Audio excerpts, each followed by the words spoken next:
ਜਦ ਕਿ ਇੰਡੀਆ ਦੇ ਵਿੱਚ ਜਿਹੜੇ ਡਿਵੋਰਸ ਰੇਟਸ ਬਹੁਤ ਲੋ ਨੇ, ਮਗਰ toxicity, domestic violence, rapes, crime against each other ਬਹੁਤ ਜ਼ਿਆਦਾ ਹੈ। ਉਹ ਜਿਹੜੇ ਦੋ ਲੋਕ ਆਪਸ 'ਚ ਮਿਲੇ ਨੇ, ਉਹਨਾਂ ਦੇ ਪੇਰੈਂਟਸ ਕਿਸ ਤਰ੍ਹਾਂ ਦੇ ਸੀਗੇ? ਆਪਾਂ ਕਹਿੰਦੇ ਹਾਂ, ਜਿਸ ਤਰ੍ਹਾਂ ਤੁਸੀਂ ਕਿਹਾ ਕਿ ਪਹਿਲੇ ਰਿਸ਼ਤੇ ਬੜੇ ਅੱਛੇ ਹੁੰਦੇ ਸੀਗੇ, ਲੌਂਗ ਟਰਮ ਦੇ ਵਿੱਚ ਰਹਿੰਦੇ ਸੀਗੇ, but is long lasting relationships happy relationships? ਇਹੋ ਜਿਹੇ ਮਾਂ-ਬਾਪ ਨੇ ਜਿਹੜੇ ਕਿ ਜ਼ਬਰਦਸਤੀ ਰਹਿ ਰਹੇ ਸੀ ਇੱਕ ਦੂਸਰੇ ਦੇ ਨਾਲ, ਐਡਜਸਟ ਕਰ ਰਹੇ ਸੀਗੇ, ਦੇयर ਵਾਜ਼ ਨੋ ਗਰੋਥ ਇਮੋਸ਼ਨਲ, ਠੀਕ ਹੈ, ਦੇयर ਵਾਜ਼ ਓਨਲੀ ਐਡਜਸਟਮੈਂਟ, ਕੰਪਰੋਮਾਈਜ਼ ਕਿ ਕਿਸ ਤਰ੍ਹਾਂ ਆਪਣੇ ਆਪ ਨੂੰ ਐਕਸਪ੍ਰੈਸ ਕਰਨਾ ਪਿਆਰ ਦੇ ਵਿੱਚ। ਪਿਆਰ ਦੇ ਵਿੱਚ ਚੁੱਪ ਹੋ ਜਾਂਦੇ ਆ, ਬੋਲਦੇ ਹੀ ਨਹੀਂ ਹੈ ਕੁਛ, ਗੁੱਸਾ ਉੱਥੇ ਨਹੀਂ, ਉਹਨਾਂ ਕੋਲ ਕੋਈ ਰੈਗੂਲੇਸ਼ਨ ਹੈਗੀ, ਤੇ ਉਹਨਾਂ ਦੀ ਜਿਹੜੀ ਇਮੋਸ਼ਨਸ ਹੈ ਉਹਨਾਂ ਦੇ ਕੰਟਰੋਲ 'ਚ ਹੀ ਨਹੀਂ ਹੈ, they are not well regulated. Why? Because of the patriarchal system. ਔਰਤਾਂ ਆਪਣੇ ਆਪ ਨੂੰ ਐਕਸਪ੍ਰੈਸ ਕਰਨ ਵਾਸਤੇ ਕਹਿੰਦੀਆਂ, ਤੇ ਫਿਰ ਜਦੋਂ ਔਰਤਾਂ ਆਪਣੇ ਆਪ ਨੂੰ ਐਕਸਪ੍ਰੈਸ ਕਰਦੀਆਂ ਸ਼ਰਾਬ ਪੀ ਕੇ, ਜਾਂ ਉਹਨਾਂ ਦਾ ਮਾਈਂਡ ਥੋੜਾ ਜਿਹਾ ਉਸ ਲੈਵਲ ਤੇ ਆ ਜਾਂਦਾ ਹੈ, ਉਹਨਾਂ ਦਾ ਜਿਹੜਾ ਸ਼ਰਮ ਵਾਲਾ ਘੱਟ ਹੋ ਜਾਂਦਾ ਹੈ ਨਾ, ਤੇ ਫਿਰ ਉਹ everybody looks at them, they're like Anu ਕੀ ਹੋ ਗਿਆ? ਪਰ ਉਹ ਦੂਜੀ ਗੱਲ ਸੀ, ਉਹ ਪੀਂਦੀ ਨਹੀਂ ਸੀ ਜੀ। ਨਾਓ ਬਿਕਾਜ਼ ਔਰਤ ਵੀ ਕਮਾ ਰਹੀ ਹੈ, ਬੰਦਾ ਵੀ ਕਮਾ ਰਿਹਾ ਹੈ, ਬਲਰ ਹੋ ਗਿਆ, ਦੋਨੋਂ ਜਣੇ ਇਕੁਅਲ ਰੋਲਸ ਤੇ ਹੈਗੇ ਨੇ, ਤੇ ਉਹ ਕਿਉਂ ਨਹੀਂ ਪੀਏਗੀ? ਉਹ ਪੀਏਗੀ, ਉਹ she'll say okay fine, it's my life, it's my life, ਮੈਂ ਵੀ ਦੇਖੋ ਤੈਨੂੰ ਕਿਹੜੇ ਮਜ਼ੇ ਆ ਰਹੇ, ਮੈਂ ਵੀ ਉਸ ਲੈ ਸਕਦੀ ਹਾਂ ਉਸੇ। ਪਰ ਇਹ ਵੀ ਤੇ ਪ੍ਰੋਬਲਮ ਹੈਗੀ ਕਿ ਜਿੱਥੇ ਵਿਆਹ ਹੋ ਰਹੇ ਨੇ ਉਹਨਾਂ ਦੇ ਵਿੱਚ ਪ੍ਰੋਬਲਮਸ ਪੈ ਰਹੀਆਂ ਹੈਗੀਆਂ ਨੇ। ਸੋ ਪਹਿਲਾਂ ਨੋ ਡਾਊਟ ਐਡਜਸਟਮੈਂਟ ਸੀ, ਪਰ ਐਟਲੀਸਟ ਉਹ ਇੱਕ ਲੌਂਗ ਲਾਸਟਿੰਗ ਤਾਂ ਸੀ, ਭਾਵੇਂ ਉਹਦੇ 'ਚੋਂ ਹਾਰਮਨੀ ਜਿਹੜਾ ਤੁਸੀਂ ਜ਼ਿਕਰ ਕਰੋ ਐਗਜ਼ਿਸਟ ਨਹੀਂ ਕਰਦੀ ਸੀ, ਪਰ ਇਹ ਵੀ ਤਾਂ ਇੱਕ ਸਮਾਜ ਦੇ 'ਚ ਹੁਣ ਇੱਕ ਨਵਾਂ ਇਸ਼ੂ ਆ ਗਿਆ ਕਿ ਬੱਚੀਆਂ ਜਿਹੜੀਆਂ ਹੈਗੀਆਂ ਨੇ, single woman are on the right.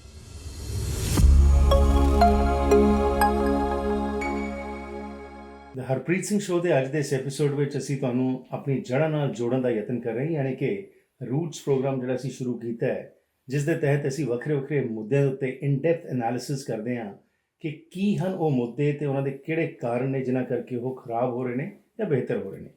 ਪਰ ਅੱਜ ਸਮਾਜ ਦੇ ਵਿੱਚ ਅਸੀਂ ਦੇਖ ਰਹੇ ਹਾਂ ਕਿ ਹਰ ਇੱਕ ਚੀਜ਼ ਨਿਖਾਰ ਵੱਲ ਜਾ ਰਹੀ ਹੈ, ਪਰ ਜਿੱਥੇ ਨਿਖਾਰ ਦੀ ਅਸੀਂ ਗੱਲ ਕਰਨੇ, ਨਾਲ ਸੋਲਿਊਸ਼ਨਸ ਉੱਤੇ ਸਾਡਾ ਫੋਕਸ ਰਹਿੰਦਾ ਹੈ, ਤਾਂ ਕਿ ਅਸੀਂ ਉਹਨਾਂ ਇਸ਼ੂਜ਼ ਨੂੰ ਸਮਝ ਸਕੀਏ, ਸਵੈ ਪੜਚੋਲ ਕਰ ਸਕੀਏ ਤੇ ਕੁਝ ਉਸ ਦੇ ਹੱਲ ਲੱਭ ਸਕੀਏ। ਉਸ ਦੇ ਤਹਿਤ ਅੱਜ ਮੇਰੇ ਨਾਲ ਸ਼ੈਲੀ ਕੌਰ ਜੀ ਸਾਂਝ ਪਾਉਣਗੇ। ਸ਼ੈਲੀ ਕੌਰ ਜੀ ਨਾਲ ਅਸੀਂ ਗੱਲਬਾਤ ਕਰਾਂਗੇ ਕਿ ਮਾਂ ਪਿਓ ਦਾ ਰਿਸ਼ਤਾ, ਪਤੀ ਪਤਨੀ ਦਾ ਰਿਸ਼ਤਾ ਜਿਹੜਾ ਬੜਾ ਕਰੀਬੀ ਦਾ ਹੁੰਦਾ ਹੈ, ਭੈਣ ਭਰਾਵਾਂ ਦਾ ਵੀ ਹੁੰਦਾ ਹੈ, ਲੇਕਿਨ ਇੱਕ ਐਸਾ ਰਿਸ਼ਤਾ ਜਿਸ ਦੇ ਉੱਤੇ ਅਸੀਂ ਹਮੇਸ਼ਾ ਹੀ ਬਹੁਤ ਜ਼ਿਆਦਾ ਡਿਪੈਂਡ ਕਰਦੇ ਹਾਂ, ਉਹ ਹੁੰਦਾ ਹੈ ਹਸਬੈਂਡ ਵਾਈਫ ਦਾ। ਲੇਕਿਨ ਇਸ ਦੇ ਵਿੱਚ ਅਸੀਂ ਦੇਖ ਰਹੇ ਹਾਂ ਪਿਛਲੇ ਸਮੇਂ ਤੋਂ, ਖਾਸ ਤੌਰ 'ਤੇ ਨਾ ਸਿਰਫ ਵੈਸਟਰਨ ਵਰਲਡ ਵਿੱਚ ਪਰ ਭਾਰਤ ਵਿੱਚ ਵੀ ਜਿੱਥੋਂ ਅਸੀਂ ਆਏ ਉੱਥੇ ਵੀ ਇੱਕ ਸਿਚੁਏਸ਼ਨ ਥੋੜ੍ਹੀ ਖਰਾਬ ਹੁੰਦੀ ਜਾ ਰਹੀ। ਕੀ ਹਨ ਕਾਰਨ ਇਹ ਨਿਖਾਰ ਦੇ ਇਹਨਾਂ ਰਿਸ਼ਤਿਆਂ ਦੇ ਵਿੱਚ, ਤੇ ਕੀ ਕੁਝ ਕਰਨ ਦੀ ਸਾਨੂੰ ਲੋੜ ਹੈਗੀ ਹੈ? ਇਸ ਬਾਰੇ ਆਓ ਚਰਚਾ ਕਰਨੇ ਆ ਸ਼ੈਲੀ ਕੌਰ ਜੀ ਨਾਲ। ਸ਼ੈਲੀ ਜੀ, ਜੀ ਆਇਆਂ ਨੂੰ, welcome to program. Thank you so much. Welcome. Shaili ji, ਤੁਸੀਂ ਸਮਾਜ ਦੇ ਵਿੱਚ ਵਿਚਰਦੇ ਹੋ। ਅੱਜ ਸਮਾਜ ਦੇ ਵਿੱਚ ਇੱਕ ਦੋ ਲਾਈਫਸ ਅਸੀਂ ਜੀ ਰਹੇ ਹਾਂ, ਇੱਕ ਰੀਅਲ ਲਾਈਫ ਹੈ ਤੇ ਇੱਕ ਰੀਅਲ ਲਾਈਫ ਹੈ। ਰੀਅਲ ਲਾਈਫ ਦੇ ਵਿੱਚ ਸਾਡਾ ਸਿਰਫ ਫੋਕਸ ਹੁੰਦਾ ਹੈ ਜੀ ਕਿ ਅਸੀਂ ਗਲੋਰੀਫਾਈ ਕਰਦੇ ਹਾਂ ਹਰ ਚੀਜ਼ ਨੂੰ, everything is in perfection which we try to portray, but actually it is not the way in real life. real life ਦੇ ਵਿੱਚ ਕੁਝ ਹੋਰ ਚੱਲ ਰਿਹਾ ਹੈ। ਘਰਾਂ ਦੇ ਵਿੱਚ ਤਬਾਹੀ ਮਚੀ ਹੋਈ ਇਸ ਸਮੇਂ, ਲੋਕ ਟੈਨਸ਼ਨ ਵਿੱਚ ਹੈਗੇ ਨੇ, ਰਿਸ਼ਤਿਆਂ ਦੇ ਵਿੱਚ ਖਾਸ ਤੌਰ 'ਤੇ ਹਸਬੈਂਡ ਵਾਈਫ ਦੇ ਰਿਲੇਸ਼ਨਸ਼ਿਪ, ਉਹ ਵਿਸ਼ਵਾਸ ਹੀ ਨਹੀਂ ਰਹਿ ਗਿਆ ਜਿਸ ਤਰ੍ਹਾਂ ਕਿ ਪਹਿਲਾਂ ਅਸੀਂ ਦੇਖਦੇ ਸੀ, ਸਾਡੇ ਮਾਂ ਪਿਓ ਜਾਂ ਉਹਨਾਂ ਦੇ ਬਜ਼ੁਰਗਾਂ ਦੇ ਵਿੱਚ ਅਸੀਂ ਦੇਖਦੇ ਹੋਇਆ ਕਰਦਾ ਸੀ। ਸੋ ਤੁਸੀਂ ਇਸ ਨੂੰ ਕਿਸ ਨਜ਼ਰੀਏ ਤੋਂ ਦੇਖਦੇ ਹੋ? ਤੁਸੀਂ ਸੋਸ਼ਲਾਈਟ ਹੈਗੇ ਹੋ, ਤੁਸੀਂ ਘੁੰਮਦੇ ਫਿਰਦੇ ਹੋ, ਲੋਕਾਂ ਨਾਲ ਗੱਲਬਾਤ ਕਰਦੇ ਹੈਗੇ ਹੋ, ਇਹ ਕੀ ਚੱਲ ਕੀ ਰਿਹਾ ਸਾਡੇ ਸਮਾਜ ਦੇ ਵਿੱਚ? Thank you so much. ਇਹ ਬਹੁਤ ਹੀ ਇੰਪੋਰਟੈਂਟ ਮੁੱਦਾ ਹੈਗਾ, ਪਰ ਤੁਸੀਂ ਕਿਹਾ ਮੈਂ ਸੋਸ਼ਲਾਈਟ ਹੈਗੀ ਹਾਂ, ਮੈਨੂੰ ਤੇ ਮੈਂ ਨਹੀਂ ਹੈਗੀ ਸੋਸ਼ਲਾਈਟ। ਮੈਨੂੰ ਡਰ ਲੱਗਦਾ ਸੋਸ਼ਲਾਈਜ਼ੇਸ਼ਨ ਕਰਨ ਤੋਂ ਵੀ, because of the same reason, ਕਿਉਂਕਿ ਇਨਸਾਨ ਦਾ ਰਿਸ਼ਤਾ ਆਪਣੇ ਨਾਲ ਹੀ ਟੁੱਟ ਗਿਆ। ਅਸੀਂ ਜੋ ਸੋਚਦੇ ਸੀਗੇ ਕਿ ਬਈ ਬਾਹਰ ਜਾਣਾ, ਮਿਲਣਾ ਜੁਲਣਾ, ਦੇयर ਵਾਜ਼ ਅ ਟਾਈਮ ਕਿ ਮੈਨੂੰ ਬਹੁਤ ਵਧੀਆ ਲੱਗਦਾ ਸੀਗਾ ਬਾਹਰ ਜਾ ਕੇ, ਲੇਕਿਨ ਓਵਰ ਦ ਈਅਰਸ, ਸਪੈਸ਼ਲੀ ਪੋਸਟ ਕੋਵਿਡ ਦੇ ਵਿੱਚ ਆਪਾਂ ਕਿਸੇ ਨੂੰ ਮਿਲੇ ਨਹੀਂ। ਆਫਟਰ ਦੈਟ ਆਈਵ ਸੀਨ ਕਿ ਬਹੁਤ ਜ਼ਿਆਦਾ ਫਰਕ ਆ ਗਿਆ ਲੋਕਾਂ 'ਚ, ਤੇ ਡੈਫੀਨਿਟਲੀ ਟੈਕਨੋਲੋਜੀ ਨੇ ਬਹੁਤ ਜ਼ਿਆਦਾ ਇਫੈਕਟ ਕੀਤਾ। ਹੁਣ ਰਿਸ਼ਤਿਆਂ ਨੂੰ ਸਮਝਣ ਵਾਸਤੇ ਇਨਸਾਨ ਨੂੰ ਪਹਿਲੇ ਆਪਣੇ ਆਪ ਨੂੰ ਵੀ ਸਮਝਣਾ ਪੈਣਾ ਹੈ, ਫਿਰ ਆਪਣੀ ਜਿਹੜੇ ਇਨਰ ਸਰਕਲ ਦੇ ਰਿਲੇਸ਼ਨਸ਼ਿਪਸ ਆ ਉਹਨਾਂ ਨੂੰ ਸਮਝਣਾ ਪੈਣਾ ਹੈ। ਹੁਣ ਉਹਨਾਂ ਸਾਰਿਆਂ ਨੂੰ ਸਮਝਣ ਤੋਂ ਪਹਿਲੇ ਇੱਕ ਇਹ ਗੱਲ ਸਮਝਣੀ ਪੈਣੀ ਹੈ ਕਿ ਇਨਸਾਨ ਦਾ ਦਿਮਾਗ ਚਾਹੇ ਉਹ ਔਰਤ ਹੈ ਚਾਹੇ ਉਹ ਆਦਮੀ ਹੈ, ਬਹੁਤ ਕੰਪਲੈਕਸ ਹੈ। ਸਾਡੀ ਇਮੋਸ਼ਨਸ ਨੇ, ਇੱਕ ਇਨਸਾਨ ਦੇ ਵਿੱਚ ਇੱਕ ਮੈਂਟਲ ਬਾਡੀ ਹੁੰਦੀ ਹੈ, ਇੱਕ emotional body, spiritual body, physical body. ਇਹਨਾਂ ਦਾ ਆਪਸ ਵਿੱਚ ਤਾਲਮੇਲ ਕੀ ਹੈ? ਵਾਂਸ ਯੂ ਅੰਡਰਸਟੈਂਡ ਦੈਟ, ਉਸ ਤੋਂ ਬਾਅਦ ਤੁਸੀਂ ਸੋਚ ਸਕਦੇ ਹੋ ਕਿ ਵੀ ਮੇਰਾ ਮੇਰੇ ਪੇਰੈਂਟਸ ਨਾਲ ਕੀ ਰਿਸ਼ਤਾ ਹੈ, ਅੱਜ ਤੋਂ 10 ਸਾਲ ਪਹਿਲੇ ਦਾ ਕੀ ਰਿਸ਼ਤਾ ਸੀਗਾ, ਮੇਰੇ ਅਟੈਚਮੈਂਟ ਸਟਾਈਲ ਕੀ ਸੀਗੇ, ਮੈਂ ਕੀ ਮੇਰੇ ਬਿਲੀਫ ਸਿਸਟਮਸ ਬਣ ਗਏ ਓਵਰ ਦ ਈਅਰਸ, ਤੇ ਹੁਣ ਮੈਂ ਕਿੱਥੇ ਪਹੁੰਚ ਗਿਆ ਜਾਂ ਪਹੁੰਚ ਗਈ। ਉਸ ਤੋਂ ਬਾਅਦ ਜਦੋਂ ਇਹ ਸਾਰੀਆਂ ਗੱਲਾਂ ਦਾ, ਤੇ ਹੁਣ ਚਲੋ ਆਸਾ ਆਸਾ ਅਵੇਅਰਨੈਸ ਆ ਰਹੀ ਹੈ ਥੈਂਕਸ ਟੂ ਟੈਕਨੋਲੋਜੀ। ਆਪਾਂ ਇਹ ਨਹੀਂ ਕਹਿ ਸਕਦੇ ਕਿ ਟੈਕਨੋਲੋਜੀ ਨੇ ਸਾਰਾ ਮਾੜਾ ਹੀ ਕੀਤਾ। This is a age of Aquarius where ਸਾਰਾ ਕੁਝ ਸਾਹਮਣੇ ਆ ਰਿਹਾ। It's not an age of obedience anymore. ਇਹ ਜਿਹੜੀ ਏਜ ਹੈਗੀ ਹੈ, ਜਿਹੜੀ ਅਸੀਂ ਪਿਛਲੇ 10-15 ਸਾਲ ਦੇ ਵਿੱਚ ਅਸੀਂ ਇੰਨੀ ਚੇਂਜ ਦੇਖ ਲਈ ਹੈ। ਕਹਿੰਦੇ ਕਿ ਇੰਨੀ ਚੇਂਜ ਪਿਛਲੇ 50-60 ਸਾਲਾਂ ਜਾਂ 100-2000 ਸਾਲਾਂ 'ਚ ਵੀ ਨਹੀਂ ਸੀਗੀ, ਜਿੰਨੇ ਰਿਸ਼ਤਿਆਂ ਦੇ ਵਿੱਚ ਇਹ ਪਿਛਲੇ 10-15 ਸਾਲ 'ਚ ਆ ਗਈ ਹੈ। ਤੇ ਹਿਊਮਨ ਬੀਇੰਗਸ ਅਗਰ ਉਸ ਚੀਜ਼ ਦੇ ਨਾਲ ਕੈਚਅਪ ਨਹੀਂ ਕਰਨਗੇ ਤੇ ਜ਼ਾਹਿਰ ਹੈ ਸਾਰਾ ਕੁਝ ਟੁੱਟਣਾ ਫੁੱਟਣਾ ਹੀ ਹੈ। ਆਪਣੇ ਆਪ ਨੂੰ control, we are in the middle of a ocean right now, tsunami ਆ ਰਹੀ ਹੈ, ਤੇ ਜੇ ਤੁਹਾਨੂੰ ਸਵਿਮਿੰਗ ਨਹੀਂ ਆਉਂਦੀ, ਡੁੱਬਣਾ ਹੀ ਡੁੱਬਣਾ। ਤੁਸੀਂ ਬੜੇ ਸੋਹਣੇ ਤਰੀਕੇ ਨਾਲ ਜੀ ਐਕਸਪਲੇਨ ਕੀਤਾ ਹੈ। ਤੇ ਜਦੋਂ ਮੈਂ ਸੋਸ਼ਲਾਈਟ ਕਹਿਣਾ ਜੀ, ਕਿਉਂਕਿ ਤੁਸੀਂ ਲੋਕਾਂ 'ਚ ਵਿਚਰਦੇ ਹੋ, ਸੋ ਮੇਰਾ ਉਹ ਮਕਸਦ ਹੈ ਸੋਸ਼ਲਾਈਟ ਕਹਿਣ ਦਾ। ਸੋ ਸਵਾਲ ਇਹ ਖੜਾ ਹੁੰਦਾ ਜੀ ਕਿ ਬਿਲਕੁਲ ਇੱਕ ਸੁਨਾਮੀ ਆ ਰਹੀ ਹੈ, ਤੇ ਕੀ ਇਸ ਸੁਨਾਮੀ ਨੂੰ ਅਸੀਂ ਸਰਵਾਈਵ ਕਰ ਸਕਾਂਗੇ, ਜਾਂ ਅਸੀਂ ਇਮੋਸ਼ਨਸ ਦੇ ਵਿੱਚ ਜਾਂ ਅੱਜ ਦੇ ਇਸ ਮਾਹੌਲ ਦੇ ਜਿੱਥੇ ਰਹਿੰਦੇ ਹਾਂ ਇਸ ਨੂੰ ਸਮਝਣ ਦਾ ਕੁਝ ਯਤਨ ਕਰਾਂਗੇ? ਕਿਉਂਕਿ ਸਮੱਸਿਆ ਬੜੀ ਵੱਡੀ ਇਹ ਆ ਰਹੀ ਹੈ ਕਿ ਉਹ ਪਵਿੱਤਰ ਰਿਸ਼ਤਾ ਜਿਹੜਾ ਹੁੰਦਾ ਸੀ, ਅੱਜ ਉਹ ਪਵਿੱਤਰ ਨਾਂ ਦਾ ਹੀ ਰਹਿ ਗਿਆ। ਫੇਥ, ਟਰਸਟ ਖਤਮ ਹੁੰਦਾ ਜਾ ਰਿਹਾ ਹੈਗਾ। ਐਂਡ ਉਹਦੇ ਕਈ ਕਾਰਨ ਹੈਗੇ ਨੇ। ਇੱਕ ਤਾਂ ਸਮਾਜ ਦਾ ਬੜਾ ਵੱਡਾ ਰੋਲ, ਜਿਸ ਤਰ੍ਹਾਂ ਤੁਸੀਂ ਕਿਹਾ, ਪਰ ਦੂਸਰੇ ਪਾਸੇ ਅਸੀਂ ਆਪਣੇ ਆਪ ਨੂੰ ਭੁੱਲੀ ਜਾ ਰਹੇ ਹਾਂ। ਬਿਕੋਜ਼ ਜਿਹੜਾ ਮੈਂ ਲਫ਼ਜ਼ ਇਸਤੇਮਾਲ ਕੀਤਾ ਸੀ ਪਰਫੈਕਸ਼ਨਿਸਟ, ਅਸੀਂ ਪਰਫੈਕਸ਼ਨਿਸਟ ਪ੍ਰੀਟੈਂਡ ਕਰ ਰਹੇ ਹਾਂ, ਹੋਣਾ ਦਾ ਦਿਖਾਵਾ ਕਰ ਰਹੇ ਹਾਂ, ਜਦ ਕਿ ਸਾਨੂੰ ਸਮਝ ਨਹੀਂ ਆ ਰਹੀ ਕਿ ਹੋ ਕੀ ਰਿਹਾ ਸਾਡੇ ਨਾਲ। ਕਿਉਂਕਿ ਟੈਕਨੋਲੋਜੀ ਦਾ ਇੰਨਾ ਸਾਡੇ ਤੇ ਭਾਰ ਪੈ ਰਿਹਾ, ਅਸਰ ਪੈ ਰਿਹਾ ਕਿ ਅਸੀਂ ਇਸਨੂੰ ਸ਼ਾਇਦ ਸਮਝ ਹੀ ਨਹੀਂ ਸਕ ਰਹੇਗੇ। ਸੋ ਰਿਲੇਸ਼ਨਸ਼ਿਪ ਦੀ ਜਿੱਥੇ ਅਸੀਂ ਗੱਲ ਕਰਦੇ ਹਾਂ, ਅਗੇਨ ਹਸਬੈਂਡ ਵਾਈਫ ਦੀ ਰਿਲੇਸ਼ਨਸ਼ਿਪ ਨੂੰ ਜਦੋਂ ਅਸੀਂ ਦੇਖਦੇ ਹਾਂ, ਉੱਤੇ ਅਸੀਂ ਡਿਸਕਸ਼ਨ ਕਰਦੇ ਹਾਂ ਜਾਂ ਦੋ ਦੇਖ ਰਹੇ ਹਾਂ ਸਮਾਜ ਦੇ ਵਿੱਚ ਕੀ ਹੋ ਕੀ ਰਿਹਾ ਹੈਗਾ, ਕੀ ਕਾਰਨ ਹੈਗਾ ਕਿ ਸਾਡਾ ਉਹ ਫੇਥ ਤੇ ਟਰਸਟ ਜਿਹੜਾ ਹੈ ਉਹ ਅੱਜ ਘਟਦਾ ਜਾ ਰਿਹਾ। ਇੱਕੋ ਹੀ ਘਰ 'ਚ ਰਹਿੰਦੇ ਹੋਏ, ਇੱਕੋ ਹੀ ਛੱਤ ਤੇ ਹੇਠ ਰਹਿੰਦੇ ਹੋਏ ਸਾਡੇ 2 ਬੈਂਕ ਅਕਾਊਂਟਸ ਹੈਗੇ ਨੇ, ਅਸੀਂ ਇੱਕ ਦੂਸਰੇ ਨਾਲ ਸ਼ੇਅਰ ਨਹੀਂ ਕਰਦੇ, ਅਸੀਂ ਟਰਸਟ ਨਹੀਂ ਕਰਦੇ, ਅਸੀਂ ਸਿਰਫ ਵਿਖਾਵਾ ਜਿਹੜਾ ਉਹ ਦਿਖਾ ਰਹੇ ਹਾਂ, ਪਰ ਅੱਖਾਂ ਕਿਤੇ ਹੋਰ ਹੈਗੀਆਂ ਨੇ, ਸੋਚ ਕਿਤੇ ਹੋਰ ਹੈਗੀ ਹੈ। ਦੇਖੋ ਇਹਨੂੰ ਨਾ ਅਸੀਂ ਬਹੁਤ ਤਰੀਕੇ ਨਾਲ ਸਮਝ ਸਕਦੇ। ਜਿਸ ਤਰ੍ਹਾਂ ਮੈਂ ਕਿਹਾ, ਇਨਸਾਨ ਕੰਪਲੈਕਸ ਹੈ, ਉਹਦੀਆਂ ਪ੍ਰੋਬਲਮਸ ਵੀ ਕੰਪਲੈਕਸ ਨੇ, ਤੇ ਤੁਹਾਨੂੰ ਕੀ ਲੱਗਦਾ ਉਹਦੀਆਂ ਜਿਹੜੀਆਂ ਸੋਲੂਸ਼ਨਸ ਹੋਣਗੀਆਂ ਉਹ ਆਸਾਨ ਹੋਣਗੀਆਂ? ਨੋ। ਪਹਿਲੇ ਇਸ ਜਿਹੜਾ ਸਾਡਾ ਕਨਸੈਪਟ ਆਫ ਫਾਲਿੰਗ ਅਪਾਰਟ, ਉਹਨੂੰ ਆਪਾਂ ਸਮਝਣ ਦੀ ਕੋਸ਼ਿਸ਼ ਕਰਦੇ ਹਾਂ। ਇੱਕ ਲੇਅਰ ਪਕੜਨਾ, ਇੱਕ ਇਮੋਸ਼ਨਲ ਲੇਅਰ ਹੈ, ਇੱਕ ਸਾਈਕੋਲੋਜੀਕਲ ਲੇਅਰ ਹੈ, ਇੱਕ ਸਪਿਰਿਚੁਅਲ ਲੇਅਰ ਹੈ, ਠੀਕ ਹੈ, ਤੇ ਬਾਕੀ ਫਿਜ਼ੀਕਲ ਵਾਲੀ ਲੇਅਰ ਤੇ ਅਸੀਂ it's very easy for everyone to understand. So let's understand ਪਹਿਲੇ ਕਿ ਇਮੋਸ਼ਨਲੀ ਆਪਾਂ ਨੂੰ ਕੀ ਹੋ ਰਿਹਾ। ਜਿਸ ਤਰ੍ਹਾਂ ਮੈਂ ਕਿਹਾ ਕਿ ਬਹੁਤ ਕੁਝ ਹੋ ਰਿਹਾ, ਸਾਨੂੰ ਸਮਝ ਨਹੀਂ ਆ ਰਹੀ। ਸਾਈਕੋਲੋਜੀਕਲੀ ਆਲਸੋ ਅਸੀਂ ਕਨਫਿਊਜ਼ ਹੋ ਰਹੇ ਹਾਂ ਜੀ।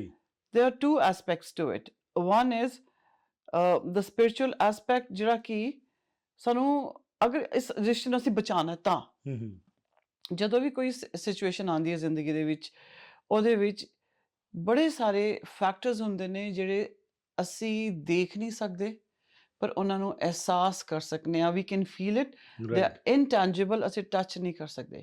ਸੋ ਪਹਿਲੇ ਅਸੀਂ ਉਹ ਐਸਪੈਕਟ ਦੇਖਦੇ ਹਾਂ, ਬਿਕੋਜ਼ ਮੈਨੂੰ ਉਹ ਲੱਗਦਾ ਹੈ ਕਿ ਜਦੋਂ ਤੁਸੀਂ ਉੱਪਰੋਂ ਦੀ ਕਿਸੇ ਚੀਜ਼ ਨੂੰ ਦੇਖੋ, when you look at the bigger picture, ਹੁਣ ਜਿਸ ਤਰ੍ਹਾਂ ਤੁਸੀਂ ਔਰ ਮੈਂ ਬੈਠੇ ਹਾਂ, ਅਸੀਂ ਸਾਡੀ ਜਿਹੜੀ ਆਈ ਸਾਈਟ ਹੈਗੀ ਲਿਮਿਟਿਡ ਹੈ, ਬਸ ਇਹੀ ਸਾਡਾ ਦਾਇਰਾ ਹੈਗਾ। ਹੁਣ ਅਗਰ ਅਸੀਂ 에ਅਰਕ੍ਰਾਫਟ ਪਲੇਨ 'ਚ ਬੈਠ ਜਾਂਦੇ ਹਾਂ, ਉੱਥੋਂ ਉਹ ਦੇਖਦੇ ਹਾਂ, ਵੀ ਸੀ ਦ ਬਿਗੇਸਟ ਪਿਕਚਰ। ਤੇ ਅਸੀਂ ਪਹਿਲੇ ਬਿਗੇਸਟ ਪਿਕਚਰ ਦੇਖਦੇ ਹਾਂ, ਫਿਰ ਉਸਨੂੰ ਬ੍ਰੇਕ ਡਾਊਨ ਕਰ ਸਕਦੇ ਹਾਂ। So let's look at the spiritual picture. So everybody does not have to accept it. मैं कहनी हाँ disclaimer ये है कि भाई तुसी अपनी research करो, dig into the information, knowledge, religious scriptures, अथाह knowledge है। ते disagree करन दी थां ਜਦੋਂ ਵੀ ਤੁਹਾਡੇ ਸਾਹਮਣੇ ਇਸ ਤਰ੍ਹਾਂ ਦੇ ਕੋਈ ਵੀਡੀਓਜ਼ ਆਉਂਦੇ ਆ ਜਾਂ ਕੋਈ ਡਿਸਕਸ਼ਨ ਆਉਂਦੀ ਹੈ, that should be a source of inspiration to dig in more into the information. Yeah, there is one more perspective added on to already existing. So the spiritual thing is कि ਹੁਣ ਜਦੋਂ ਇੱਕ ਬੱਚਾ ਪੈਦਾ ਹੁੰਦਾ ਇੱਕ ਸੈਟ ਆਫ ਪੇਰੈਂਟਸ ਦੇ, ਉਹ ਬੱਚਾ ਇਹਨਾਂ ਦੇ ਘਰ ਹੀ ਕਿਉਂ ਪੈਦਾ ਹੋਇਆ, ਉਹਨੇ ਇਹ ਮਾਂ ਤੇ ਇਹੀ ਬਾਪ ਕਿਉਂ ਚੁਣੇ, ਦੈਟ ਇਜ਼ ਵਨ।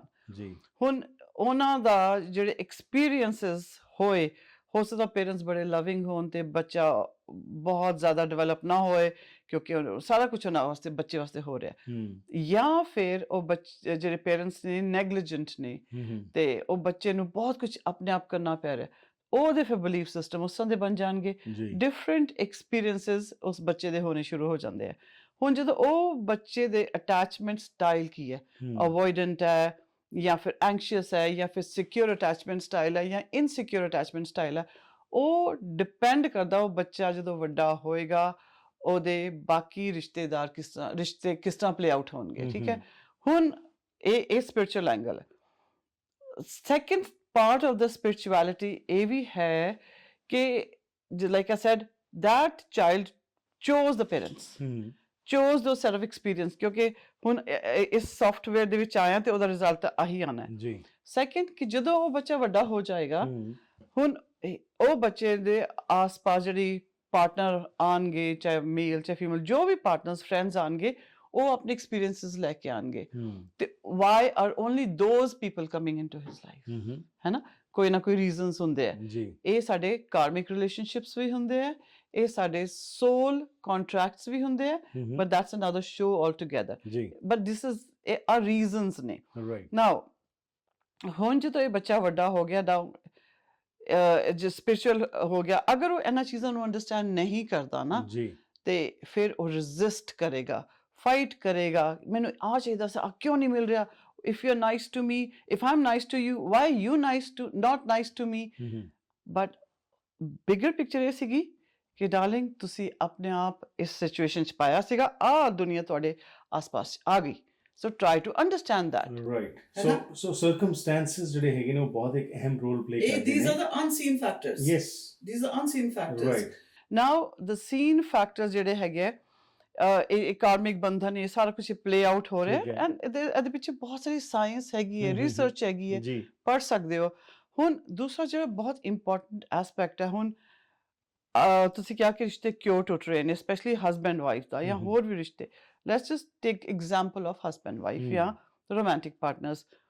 ਜੋ ਦੋ ਲੋਕ ਆਉਂਦੇ ਆ, ਉਹ ਜਿਹੜੇ ਦੋ ਲੋਕ ਆਪਸ 'ਚ ਮਿਲੇ ਨੇ, ਉਹਨਾਂ ਦੇ ਪੇਰੈਂਟਸ ਕਿਸ ਤਰ੍ਹਾਂ ਦੇ ਸੀਗੇ। ਆਪਾਂ ਕਹਿੰਦੇ ਹਾਂ, ਜਿਵੇਂ ਤੁਸੀਂ ਕਿਹਾ ਕਿ ਪਹਿਲੇ ਰਿਸ਼ਤੇ ਬੜੇ ਅੱਛੇ ਹੁੰਦੇ ਸੀਗੇ, ਲੌਂਗ ਟਰਮ ਦੇ ਵਿੱਚ ਰਹਿੰਦੇ ਸੀਗੇ, but is long lasting relationships happy relationships? That's a big question. Right. Adjustment ਹੁੰਦੀ ਸੀ ਪਹਿਲਾਂ, ਨਾ ਖੁਸ਼ ਵੀ ਕੋਈ ਹੁੰਦਾ ਸੀ, ਖਾਸ ਤੌਰ ਤੇ ਲੇਡੀਜ਼ ਦੀ ਜੇ ਅਸੀਂ ਗੱਲ ਕਰੀਏ ਤਾਂ ਇੱਕ ਹੁੰਦਾ ਸੀ ਮਾਂ ਪਿਓ ਇਹੀ ਸਿਖਾ ਕੇ ਭੇਜਦੇ ਸੀ ਘਰੋਂ ਕਿ ਭਾਈ ਤੇਰੀ ਇੱਥੋਂ ਡੋਲੀ ਜਾ ਰਹੀ, ਇੱਥੋਂ ਤੇਰੀ ਇਹ ਨਿਕਲੇਗੀ ਤੇਰੀ। ਬਟ ਤੁਹਾਨੂੰ ਲੱਗਦਾ ਉਹ ਹੈਲਦੀ ਰਿਲੇਸ਼ਨਸ਼ਿਪ ਸੀਗਾ? No, maybe not. No. Yeah. So right. ਪਰ ਉਹਦੇ ਕੋਲ ਆਪਸ਼ਨਸ ਨਹੀਂ ਸੀ, ਉਸ ਲੇਡੀ ਕੋਲ ਵੀ ਆਪਸ਼ਨ ਨਹੀਂ ਸੀ, ਉਸ ਬੰਦੇ ਕੋਲ ਵੀ ਆਪਸ਼ਨਸ ਨਹੀਂ ਸੀਗੇ। On my radio shows van I talk about this, ਬਹੁਤ ਸਾਰੇ ਬਜ਼ੁਰਗ ਕਹਿੰਦੇ ਕਿ ਅਸੀਂ ਤੇ ਸਾਨੂੰ ਪਤਾ ਹੀ ਨਹੀਂ, ਬੜੇ ਸਾਲ ਤੱਕ ਤੇ ਸਾਨੂੰ ਪਤਾ ਹੀ ਨਹੀਂ ਚੱਲਾ, ਬੱਚੇ ਬੁੱਚੇ ਹੋ ਗਏ, ਉਸ ਤੋਂ ਬਾਅਦ ਪਤਾ ਚੱਲਿਆ ਕਿ ਆ ਮੇਰੀ ਮੈਨੂੰ ਆਪਣੀ ਵਾਈਫ ਨੂੰ ਮੇਨਟੇਨ ਕਰਨਾ ਚਾਹੀਦਾ ਸੀਗਾ, ਜੋ ਸਾਡੀ ਮਾਂ ਪਿਓ ਕਹਿੰਦੇ ਸੀ ਅਸੀਂ ਕਰੀ ਜਾਂਦੇ ਸੀਗੇ। It's very sad. ਪਰ ਅੱਜ ਸਮਾਜ ਬਦਲ ਗਿਆ।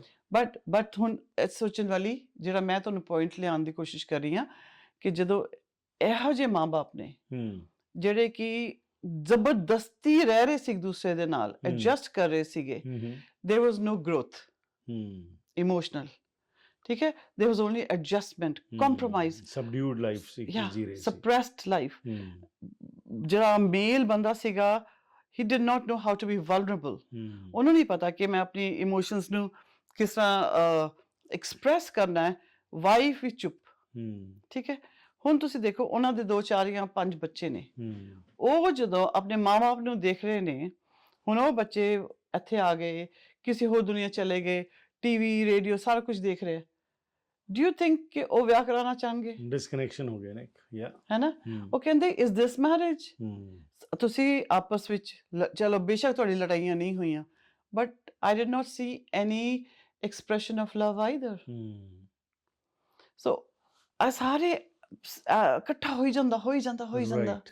ਸੋ ਬੇਸਿਕਲੀ ਸਬਕੌਂਸ਼ੀਅਸ ਵਿੱਚ ਹੀ ਉਹ ਚੀਜ਼ ਪਈ ਜਾ ਰਹੀ ਹੈ ਇੱਕ ਬੱਚੇ ਦੀ ਗਰੋਥ ਜਿਹੜੀ ਹੈ ਘਰ ਦੇ ਜੋ ਮਾਹੌਲ ਦੇਖ ਰਿਹਾ ਹੈਗਾ ਉਹ ਸਾਰਾ ਕੁਝ ਉਹਦੇ ਵਿੱਚ ਇੱਕ ਤਰ੍ਹਾਂ ਦਾ ਕੰਪਿਊਟਰ 'ਚ ਫਿੱਟ ਹੋ ਹੀ ਜਾ ਰਿਹਾ ਹੈ ਤੇ ਉਹੀ ਕਾਰਨ ਹੈਗਾ ਕਿ ਜਦੋਂ ਉਹ ਬਾਈ ਚਾਂਸ ਪਹਿਲੀ ਗੱਲ ਤਾਂ ਅੱਜ ਦਾ ਜਿਹੜਾ ਸਮਾਜ ਹੈਗਾ ਉਹਦੇ 'ਚ ਤੇ ਸਾਡੇ ਬੱਚੇ ਅੱਜ ਵਿਆਹ ਕਰਾਉਣ ਨੂੰ ਹੀ ਤਿਆਰ ਨਹੀਂ ਹੈਗੇ। that's the main reason ਕਿ ਉਹ ਡਰਦੇ ਨੇ ਬੱਚੇ। ਉਹ ਕਹਿੰਦੇ ਕਿ ਅਸੀਂ ਦੇਖਿਆ ਹੀ ਨਹੀਂ ਪਿਆਰ ਆਪਣੇ ਚਾਚੇ ਤਾਏ ਮਾਮਾ ਮਾਮੀ ਦੂਰ ਦੂਰ ਤੱਕ ਤੁਸੀਂ ਦੇਖੋ there is no happiness ਬਜ਼ੁਰਗਾਂ ਦੇ ਵਿੱਚ ਵੀ। ਤੇ ਉਹੀ ਬਜ਼ੁਰਗ ਜਦੋਂ ਪੇਰੈਂਟਸ ਦੇ ਉੱਪਰ ਆਪਣੀ ਨੂੰਹਾਂ ਤੇ ਆਪਣੇ ਸਨ ਇਨ ਲਾਜ਼ ਦੇ ਉੱਪਰ ਕੰਟਰੋਲ ਕਰਦੇ ਆ ਜਾਂ ਗਲਤ ਬੋਲਦੇ ਨੇ there is no I'm sure there are good people but exceptions Chhor K majority ਦੀ ਆਪਾਂ ਗੱਲ ਕਰ ਰਹੇ ਹਾਂ ਤੇ ਇਹ ਇੱਕ ਬਹੁਤ ਮੇਨ ਰੀਜ਼ਨ ਹੈਗਾ। ਦੂਸਰਾ ਦੇਖੋ ਇਹਦੇ 'ਚ ਇੱਕ ਹੋਰ extension we can add to this is ਜਦੋਂ ਤੇ ਅਸੀਂ ਇੰਡੀਆ ਦੇ ਵਿੱਚ ਸੀਗੇ ਸਾਡੇ ਕੰਫਰਟ ਜ਼ੋਨ ਸੀਗਾ ਜੀ ਸਾਡਾ ਪਾਰਟਨਰ ਨਹੀਂ ਵੀ ਗੱਲ ਕਰਦਾ we have million other things to do। ਹੁਣ ਜਦੋਂ ਤੋਂ ਛੋੜ ਕੇ ਅਸੀਂ ਫੋਰਨ ਕੰਟਰੀਜ਼ ਵਿੱਚ ਆ ਗਏ ਸਾਡਾ ਸਿਸਟਮ ਸਾਡੀ ਫੈਮਿਲੀ ਨਹੀਂ ਛੋਟੀ ਹੋ ਗਈ ਸਾਡੇ ਪੇਸ਼ੈਂਸ ਲੈਵਲਸ ਘੱਟ ਹੋ ਗਏ ਬਿਕੋਜ਼ ਸਟ੍ਰੈਸ ਕਿੰਨਾ ਹੈਗਾ ਇਕਨੋਮਿਕ ਸਟ੍ਰੈਸ ਤੇ you don't have friends social system ਤੁਸੀਂ ਕਿਸੇ ਪਰ ਡਿਪੈਂਡ ਨਹੀਂ ਕਰ ਸਕਦੇ। ਜੜ੍ਹਾਂ ਤੋਂ ਤੁਸੀਂ ਰੂਟਸ ਪ੍ਰੋਗਰਾਮ ਰੱਖਿਆ ਸੀ ਜੜ੍ਹਾਂ ਤੋਂ ਅਸੀਂ ਪੱਟੇ ਗਏ ਤੇ ਹੁਣ ਲੱਗਾ even if you take a plant ਤੁਸੀਂ ਉਹਨੂੰ ਇੱਕ ਗਮਲੇ ਚੋਂ ਦੂਜੇ ਗਮਲੇ 'ਚ ਪਾਓਗੇ ਨਾ ਉਹਨੂੰ ਕਾਫੀ ਵਕਤ ਲੱਗ ਜਾਂਦਾ just to stand up and maintain before it can regrow itself so there are lots of reasons ਸੋ ਜਿੱਥੇ ਤੁਸੀਂ ਸਪਿਰਿਚੁਅਲ ਐਸਪੈਕਟ ਨੂੰ ਟੱਚ ਕੀਤਾ ਹੈ ਇਮੋਸ਼ਨਲੀ ਅੱਜ ਇਮੋਸ਼ਨਸ ਇੱਕ ਬਹੁਤ ਅਹਿਮ ਰੋਲ ਪਲੇ ਕਰਦੇ ਨੇ ਇੱਕ ਇਨਸਾਨ ਦੇ ਗਰੋਥ ਦੇ ਵਿੱਚ ਤੇ ਇਮੋਸ਼ਨਸ ਅੱਜ ਜਿਹੜੇ ਹੈਗੇ ਨੇ ਉਹ ਟਾਈਟ ਹੋ ਗਏ ਸਪਰੈਸਡ ਹੋ ਗਏ ਨਾਲੇ ਪਤਾ ਹੀ ਨਹੀਂ ਇੱਕ ਤਰ੍ਹਾਂ ਦਾ ਕਿ ਇਮੋਸ਼ਨਸ ਦਾ ਕਿਵੇਂ ਅਸੀਂ ਇਜ਼ਹਾਰ ਕਰਨਾ ਹੈ। ਇਹ ਵੀ ਇੱਕ ਬੜਾ ਵੱਡਾ ਕਾਰਨ ਹੈ ਕਿ ਬਚਪਨ 'ਚ ਕਦੀ ਸ਼ਾਇਦ ਇਹ ਸੁਣਿਆ ਨਹੀਂ। So think like this I'm going to talk about a little bit about patriarchal system I was listening to one of the shows kithe I don't remember kithe but Kerala da bare sunya hona na Kerala jehdi state hegi hai ode 100% literacy hai because most of the time it's a matriarchal system vi hega ਤੇ matriarchal system ਹੋਣ ਕਰਕੇ ਉੱਥੇ literacy ਜ਼ਿਆਦਾ ਹੈ cleanliness ਜ਼ਿਆਦਾ ਹੈਗੀ ਹੈ but divorce rates ਸਭ ਤੋਂ ਜ਼ਿਆਦਾ ਹੈਗੇ ਨੇ ਥਿੰਕ ਅਬਾਊਟ ਦੈਟ ਜਦਕਿ ਇੰਡੀਆ ਦੇ ਵਿੱਚ ਜਿਹੜੇ ਡਿਵੋਰਸ ਰੇਟਸ ਬਹੁਤ ਲੋ ਨੇ ਮਗਰ toxicity domestic violence rapes crime against each other ਬਹੁਤ ਜ਼ਿਆਦਾ ਹੈ।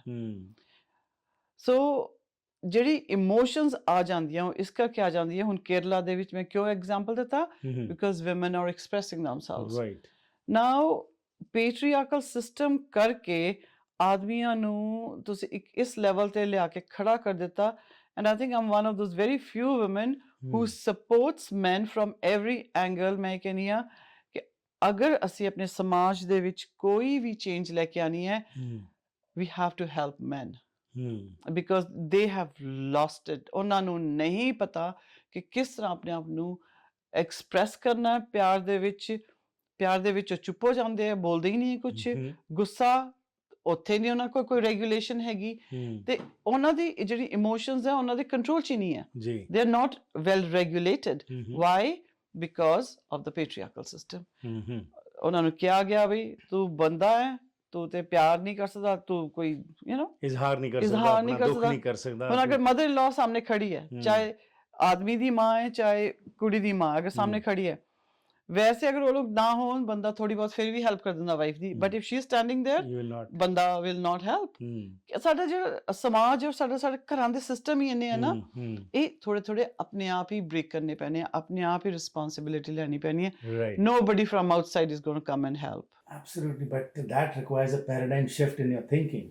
ਤੁਹਾਡੀ ਜਿਹੜੀ ਥਿੰਕਿੰਗ ਜਿਸ ਤਰੀਕੇ ਦਾ ਪ੍ਰੋਸੈਸ ਸਾਨੂੰ ਜਿਸ ਤਰ੍ਹਾਂ ਦੀ ਸਾਡੀ ਗਰੋਥ ਹੋਈ ਜਿਸ ਤਰੀਕੇ ਦਾ ਸਮਾਜ ਦੇ ਵਿੱਚ ਅਸੀਂ ਦੇਖਦੇ ਹਾਂ ਵਿਚਰਦੇ ਹਾਂ ਉਹਦੇ ਵਿੱਚ ਅਗੇਨ ਜਿਸ ਤਰ੍ਹਾਂ education it plays a very important role. ਜਿਸ ਤਰ੍ਹਾਂ ਤੁਸੀਂ ਕੇਰਲਾ ਦਾ ਐਗਜ਼ਾਮਪਲ ਦਿੱਤਾ ਮੈਂ ਇਸਨੂੰ ਇੱਥੇ ਲੈ ਕੇ ਆਉਣਾ ਕਿ ਅੱਜ ਅਸੀਂ ਜਿੱਥੇ ਬ੍ਰਿਟਿਸ਼ ਕੋਲੰਬੀਆ 'ਚ ਰਹਿੰਦੇ ਹਾਂ ਅਸੀਂ ਇੱਥੇ ਜਾਂ ਹੋਰ ਵੈਸਟਰਨ ਮੁਲਕਾਂ 'ਚ ਹੁਣ ਯੂਨੀਵਰਸਿਟੀਜ਼ ਵਿੱਚ ਜ਼ਿਆਦਾ ਬੱਚੀਆਂ ਜਾ ਰਹੀਆਂ ਨੇ literacy rate amongst the woman is much more higher as compared to the man. ਘੱਟ ਬੱਚੇ ਜਾ ਰਹੇ ਨੇ ਨੌਜਵਾਨ ਜਿਹੜੇ ਨੇ ਪੜ੍ਹਨ ਲਿਖਣ ਦੇ ਉਹਨਾਂ ਨੂੰ 12ਵੀਂ ਤੋਂ ਬਾਅਦ ਹੀ ਕੋਈ ਬਿਜ਼ਨਸ ਚਲੇਗਾ ਕਿਤੇ ਲੇਕਿਨ ਬੱਚੀਆਂ ਯੂਨੀਵਰਸਿਟੀ ਲੈਵਲ 'ਤੇ ਜਾ ਰਹੀਆਂ ਜਿਹੜੇ ਅੰਕੜੇ ਆ ਰਹੇ ਨੇ ਉਸ ਦੇ ਨਾਲ ਜਦੋਂ ਵਿਆਹ ਦੀ ਗੱਲ ਜਿੱਥੇ ਅਸੀਂ ਕਰਦੇ ਹਾਂ, ਪਹਿਲੀ ਗੱਲ ਤਾਂ ਵਿਆਹ ਕਰਨ ਨੂੰ ਤਿਆਰ ਨਹੀਂ ਹੋ ਰਹੇ, ਕਿਉਂਕਿ ਉਹਨਾਂ ਨੇ ਜਿਸ ਤਰ੍ਹਾਂ ਤੁਸੀਂ ਦੱਸ ਰਹੇ ਹੋ ਕਿ ਜੋ ਦੇਖਿਆ ਗਰੋਥ, ਉਹਨਾਂ ਦਾ ਮਾਈਂਡਸੈਟ ਹੀ ਐਸਾ ਹੋ ਗਿਆ ਕਿ ਇੱਕ ਟੌਕਸਿਕ ਰਿਲੇਸ਼ਨਸ਼ਿਪ ਹੈ, ਜਸਟ ਫॉर द ਸੇਕ ਆਫ ਬੀਇੰਗ ਟੁਗੇਦਰ ਕਰ ਰਹੇ ਨੇ, ਪਰ ਕੋਈ ਇਜ਼ਹਾਰ ਨਹੀਂ ਹੋ ਰਿਹਾ ਪਿਆਰ ਦਾ, ਮੁਹੱਬਤ ਦਾ, ਜ਼ਬਰਦਸਤੀ ਸ਼ਾਇਦ ਉਹ ਰਹਿ ਰਹੇ। ਪਰ ਦੂਸਰੇ ਪਾਸੇ ਇਹ ਵੀ ਤੇ ਪ੍ਰੋਬਲਮ ਹੈਗੀ ਕਿ ਜਿੱਥੇ ਵਿਆਹ ਹੋ ਰਹੇ ਨੇ ਉਹਨਾਂ ਦੇ ਵਿੱਚ ਪ੍ਰੋਬਲਮਸ ਪੈ ਰਹੀਆਂ ਹੈਗੀਆਂ ਨੇ। ਸੋ ਪਹਿਲਾਂ ਨੋ ਡਾਊਟ ਐਡਜਸਟਮੈਂਟ ਸੀ, ਪਰ ਐਟਲੀਸਟ ਉਹ ਇੱਕ ਲੌਂਗ ਲਾਸਟਿੰਗ ਤਾਂ ਸੀ, ਭਾਵੇਂ ਉਹਦੇ 'ਚੋਂ ਹਾਰਮਨੀ ਜਿਹੜਾ ਤੁਸੀਂ ਜ਼ਿਕਰ ਕਰੋ ਐਗਜ਼ਿਸਟ ਨਹੀਂ ਕਰਦੀ ਸੀ। ਪਰ ਇਹ ਵੀ ਤਾਂ ਇੱਕ ਸਮਾਜ ਦੇ ਵਿੱਚ ਹੁਣ ਇੱਕ ਨਵਾਂ ਇਸ਼ੂ ਆ ਗਿਆ ਕਿ ਬੱਚੀਆਂ ਜਿਹੜੀਆਂ ਹੈਗੀਆਂ ਨੇ, single woman are on the rise. There's a very well defined reason for that.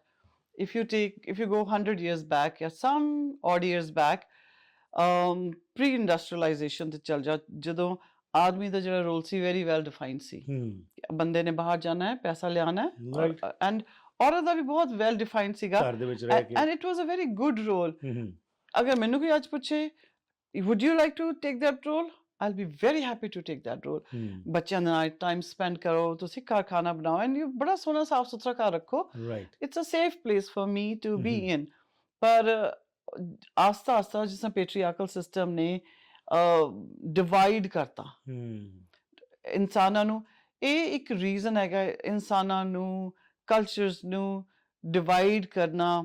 Fear ਮੌਂਗ ਜਿਹੜਾ ਹੁੰਦਾ, ਫੀਅਰ ਬੇਸਡ ਸੁਸਾਇਟੀਜ਼ ਕਰਦੇ ਨਾ, ਉਹਦੇ ਵਿੱਚ ਬੜੇ ਲੋਕਾਂ ਨੂੰ ਫਾਇਦਾ ਹੁੰਦਾ। ਜਿਨ੍ਹਾਂ ਲੋਕਾਂ ਨੂੰ ਫਾਇਦਾ ਹੁੰਦਾ ਉਹ ਡਿਵਾਈਡ ਕਰਦੇ, ਚਾਹੇ ਤੁਸੀਂ ਕਾਸਟ ਸਿਸਟਮ ਤੇ ਡਿਵਾਈਡ ਕਰੋ, ਚਾਹੇ ਰਿਲੀਜਨ ਤੇ ਜਾਂ ਜੈਂਡਰਸ ਤੇ।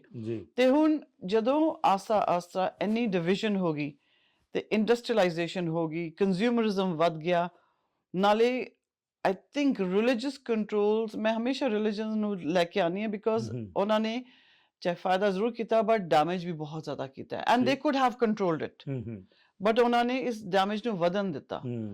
ਤੇ ਉਹ ਉਸ ਕਰਕੇ ਹੁਣ ਜਿਹੜੀਆਂ ਔਰਤਾਂ ਨੇ ਐਟ ਸਮ ਪੁਆਇੰਟ ਦੇ ਥਾਟ ਕਿ ਨਹੀਂ, ਅਗਰ ਇਹ ਬੰਦਾ ਪੈਸੇ ਲੈ ਕੇ ਆ ਰਿਹਾ ਤੇ ਮੇਰੇ ਉੱਪਰ ਨਹੀਂ ਧੌਂਸ ਮਾਰਦਾ ਪਿਆ ਐਂਡ ਨਾ ਮੇਰੇ ਉੱਪਰ ਆਪਣੀ ਈਗੋ ਨੂੰ ਬਣਾ ਕੇ ਰੱਖ ਰਿਹਾ, ਤੇ ਮੈਂ ਕਿਉਂ ਨਹੀਂ ਕਰ ਸਕਦੀ ਕੰਮ, ਮੈਂ ਵੀ ਕਰ ਲੈਂਦੀ ਹਾਂ ਕੰਮ। ਸੋ ਵੈਨ ਸ਼ੀ ਗੋਜ਼, ਉਹਨੂੰ ਥੋੜੀ ਬਹੁਤ ਫਾਈਨੈਂਸ਼ੀਅਲ ਇੰਡੀਪੈਂਡੈਂਸ ਮਿਲੀ ਤੇ ਉਹ ਜਿਹੜੀ ਸਦੀਆਂ ਤੋਂ ਉਹਨੂੰ ਦਬਾਇਆ ਗਿਆ ਸੀਗਾ, ਸ਼ੀ ਰਿਵੋਲਟਡ, ਐਂਡ ਤੇ ਜਿਹੜਾ ਉਹ ਜੈਂਡਰ ਰੋਲ ਸੀਗੇ ਉਹ ਬਲਰ ਹੋਣੇ ਸ਼ੁਰੂ ਹੋ ਗਏ। ਬੰਦੇ ਦਾ ਜਿਹੜਾ ਕੰਮ ਸੀਗਾ ਵੈਲ ਡਿਫਾਈਨਡ, ਹੁਣ ਉਹਨੂੰ ਘਰ ਵੀ ਸੰਭਾਲਣਾ ਪੈ ਗਿਆ। ਔਰਤ ਦਾ ਜਿਹੜਾ ਕੰਮ ਕਰਦਾ ਸੀਗਾ, she started to go out. ਹੁਣ ਇਹਦੇ ਵਿੱਚ ਸਪਿਰਿਚੁਅਲਿਟੀ ਦਾ ਵੀ ਇੱਕ ਤੁਸੀਂ ਐਂਗਲ ਲੈ ਲਓ, male, but again that's another show. Divine ਜਿਹੜਾ ਮੈਨ, ਜਿਹੜਾ ਇੱਕ ਇਮੇਜ ਸੀਗਾ, ਉਹ ਡਿਵਿਨਿਟੀ ਖਤਮ ਹੋ ਗਈ। ਔਰਤ ਦੀ ਜਿਹੜੀ ਫੈਮਿਨਿਨ ਡਿਵਿਨਿਟੀ ਸੀ ਉਹ ਖਤਮ ਹੋ ਗਈ। ਸੋ ਦੇ ਵਰ ਪਿਟਡ ਅਗੇਂਸਟ ਈਚ ਅਦਰ। ਫਿਰ ਫੈਮਿਨਿਜ਼ਮ ਸ਼ੁਰੂ ਹੋ ਗਿਆ, ਜਿਹਨੇ ਹੋਰ ਸਿਆਪੇ ਪਾਤੇ। Feminism is a offshoot of patriarchalism. Yeah, to some extent, absolutely, very true. And in feminism also, it was more of trying to control or show that we also can do anything what we want. Jabki feminism da kuch aur concept hai ga, concept different see when it started, but again it got hijacked. Hijack karke it was used to pit man against woman. ਉਹ ਫਿਰ ਹੋਰ gap ਪੈ ਗਿਆ, ਤੇ ਫਿਰ ਜੋ vulnerable ਜਿਹੜੇ ਲੋਕ ਹੁੰਦੇ, ਜਿਹੜੇ ਨਹੀਂ ਸੋਚ ਪਾਉਂਦੇ, ਉਹ ਫਿਰ ਪਰੇਸ਼ਾਨ ਇਸ ਜਾਲ 'ਚ ਫਸ ਜਾਂਦੇ ਆ। ਐਬਸੋਲੂਟਲੀ। ਜੌਨ ਰਸਟਿਡ ਹੈ ਕੌਣ? ਇਹ ਇੱਕ ਪੁਰਾਣਾ ਸਿਆਸਤਦਾਨ ਹੈ। ਇਸ ਦਾ ਤੁਹਾਡੇ ਖਰਚੇ ਵਧਾਉਣ ਦਾ 20 ਸਾਲ ਦਾ ਰਿਕਾਰਡ ਹੈ। ਹੁਣ ਇਸ ਦੀ ਸਕੀਮ ਹੈਲਥ ਕੇਅਰ ਵਿੱਚ 4 ਬਿਲੀਅਨ ਦੀ ਕਟੌਤੀ ਕਰਨ ਦੀ ਹੈ। ਇਹ ਤੁਹਾਡੇ ਲਈ ਵੱਡਾ ਖਤਰਾ ਹੈ। BCNDP ਵੱਲੋਂ ਇੱਕ ਸੁਨੇਹਾ। ਸੋ ਹੁਣ ਸਵਾਲ ਤੇ ਆਉਂਦਾ ਜੀ, ਬਿਲਕੁਲ ਸਪਿਰਿਚੁਅਲਿਟੀ, ਇਮੋਸ਼ਨਸ ਬਹੁਤ ਅਹਿਮ ਰੋਲ ਪਲੇ ਕਰਦੇ ਨੇ, ਪਰ first impression is physical only. You get attracted by physical appearance only. You dress to impress ਕਿਹਾ ਜਾਂਦਾ ਹੈ। ਅੱਜ ਦੇ ਸਮਾਜ ਦੇ ਵਿੱਚ ਜਿੱਥੇ ਅਸੀਂ ਦੇਖ ਰਹੇ ਹਾਂ ਕਿ ਜੇਕਰ ਘਰ ਵਿੱਚ ਹਾਰਮੋਨੀ ਨਹੀਂ ਹੈਗੀ ਤਾਂ ਤੁਸੀਂ ਬਾਹਰ ਜਿਹੜਾ ਹੈਗਾ, ਉਹ ਭਾਵੇਂ ਮਰਦ ਹੈ ਤੇ ਭਾਵੇਂ ਔਰਤ ਹੈਗੀ ਹੈ, ਉਹ ਅਸੀਂ ਅੱਜ ਦੇਖ ਰਹੇ ਹਾਂ ਕਿ ਐਕਸਟਰਾ ਮੈਰਿਟਲ ਰਿਲੇਸ਼ਨਸ ਇਹੋ ਜਿਹੇ ਬਹੁਤ ਸਾਰੇ ਵੱਧ ਗਏ ਹੈਗੇ ਨੇ। ਬਲਕਿ ਸਮਾਜ ਦੇ ਵਿੱਚ ਇੱਕ ਵੱਖਰੀ ਸੋਚ ਆ ਗਈ, ਜਿੱਥੇ ਕਿ ਅਸੀਂ ਦੇਖਦੇ ਹਾਂ ਕਿ ਕੁਛ ਹੋਰ ਹੀ ਚੱਲਣਾ ਸ਼ੁਰੂ ਹੋ ਗਿਆ। ਪਾਰਟੀਆਂ ਜਿਹੜੀਆਂ ਹੈਗੀਆਂ ਉਹਦੇ ਵਿੱਚ ਕੀ ਕੁਛ ਨਹੀਂ ਹੋ ਰਿਹਾ ਹੈਗਾ। ਸੋ ਇਹ ਜੋ ਕੁਝ ਚੱਲ ਰਿਹਾ ਹੈਗਾ, ਇਹਦੇ ਵਿੱਚ ਇੱਕ ਹਵਸ ਹੈਗੀ ਹੈ, ਇੱਕ ਹੈਗੀ ਹੈ ਫਿਜ਼ੀਕਲ ਅਟਰੈਕਸ਼ਨ ਹੈਗੀ ਹੈ। ਉਹ ਸਪਿਰਿਚੁਅਲਿਟੀ ਦੇ ਬਹੁਤ ਪਿੱਛੇ ਚਲੀ ਜਾਂਦੀ, ਕਿਉਂਕਿ ਅਸੀਂ ਬੇਸ ਹੀ ਕਦੀ ਸਪਿਰਿਚੁਅਲ ਨਹੀਂ ਬਣਾਇਆ, ਕਿਉਂਕਿ ਅਸੀਂ ਆਪਣੇ ਆਪ ਨੂੰ ਅਗੇਨ ਕੋਟਸ ਧਾਰਮਿਕ ਸ਼ੋਅ ਤਾਂ ਕਰਦੇ ਹਾਂ, ਪਰ ਅਸੀਂ ਉਹ ਚੀਜ਼ਾਂ ਨੂੰ ਫੋਲੋ ਕਰਨ ਲਈ ਤਿਆਰ ਨਹੀਂ ਹੈਗੇ। ਸੋ ਇਹ ਇੱਕ ਜਿਹੜਾ ਨਵਾਂ ਕਨਸੈਪਟ ਆ ਗਿਆ ਸਮਾਜ ਦੇ ਵਿੱਚ, ਇਹ ਕਿਵੇਂ ਹੋਰ ਵਖਰੇਵੇਂ ਪਾ ਰਿਹਾ ਸਮਾਜ? So it's a very good point Harpreet ਜੀ।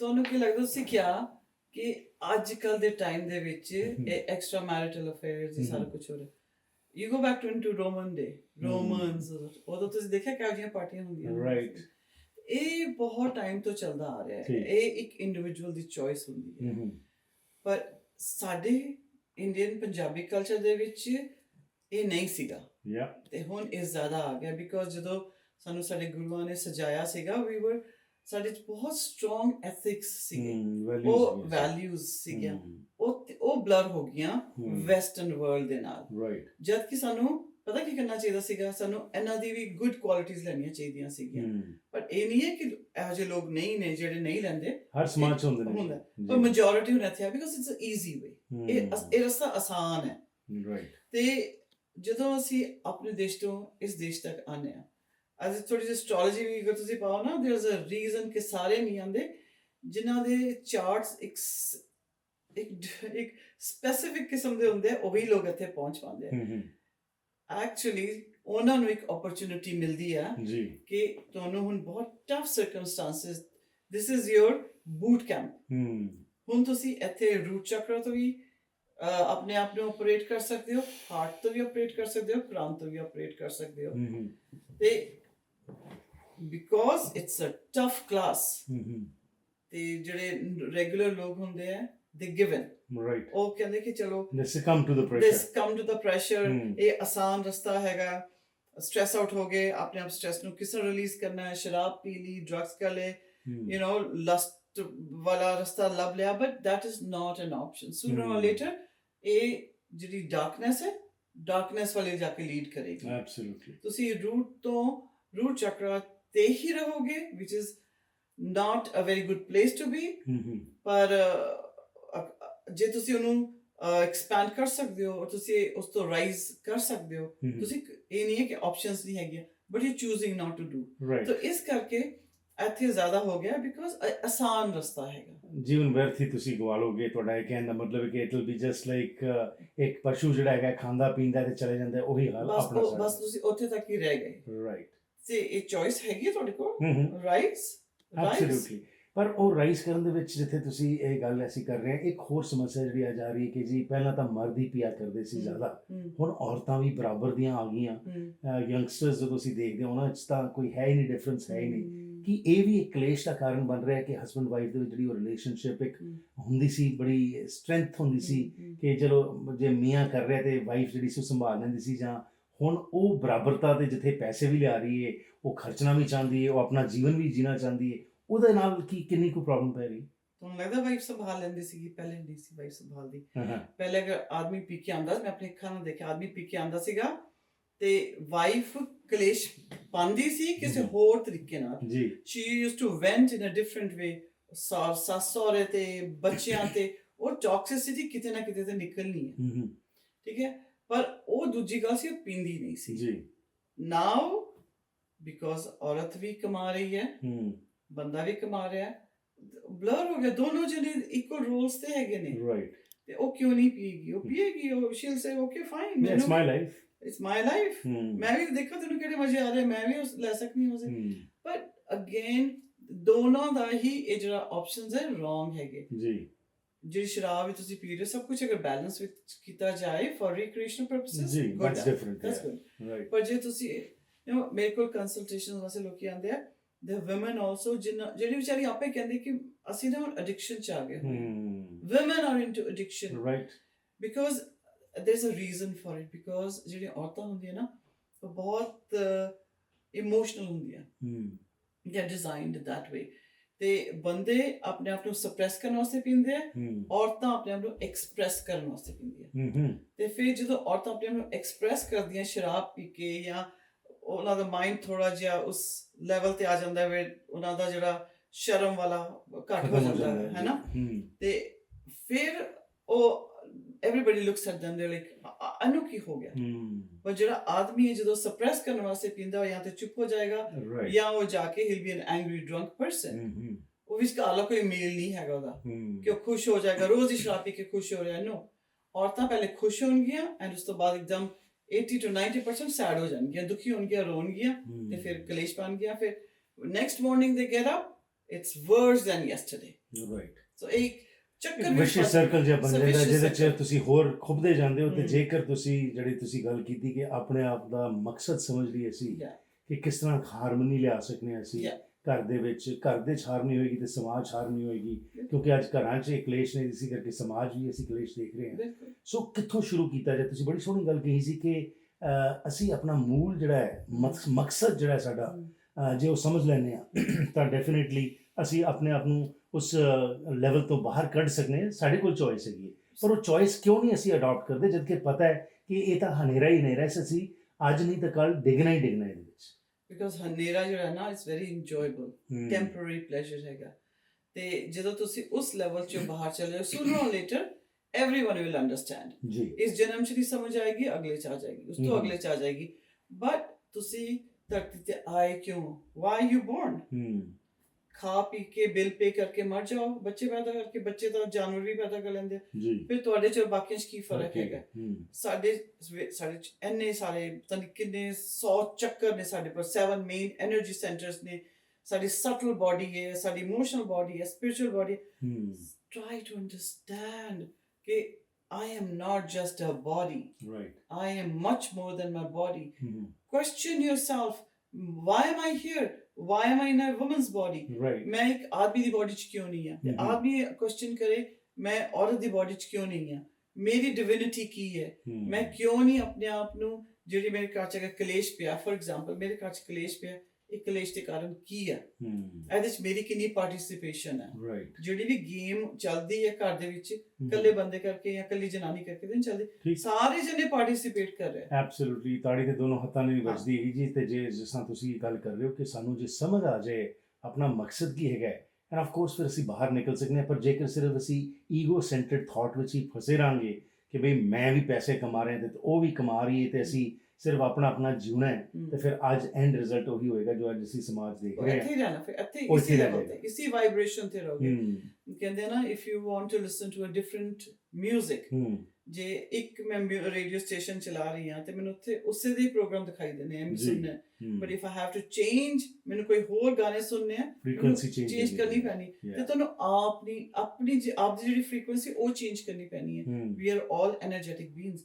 ਤੇ ਜੇ ਮੈਂ ਨੈਗੇਟਿਵ ਐਨਰਜੀ ਚ, ਮੈਂ ਗੁੱਸੇ ਕਲੇਸ਼ ਵਾਲੀ ਐਨਰਜੀ ਚ ਰਹਿੰਦੀ ਹਾਂ, ਜਾਂ ਡਿਪਰੈਸ਼ਨ ਵਾਲੀ ਐਨਰਜੀ ਚ ਰਹਿੰਦੀ ਹਾਂ, ਗਿਲਟ ਸ਼ੇਮ ਵਾਲੀ ਫ੍ਰੀਕੁਐਂਸੀ ਚ ਰਹਿੰਦੀ ਹਾਂ, ਤੇ ਮੇਰਾ ਉਹੀ ਫੋਕਸ ਵਧੇਗਾ।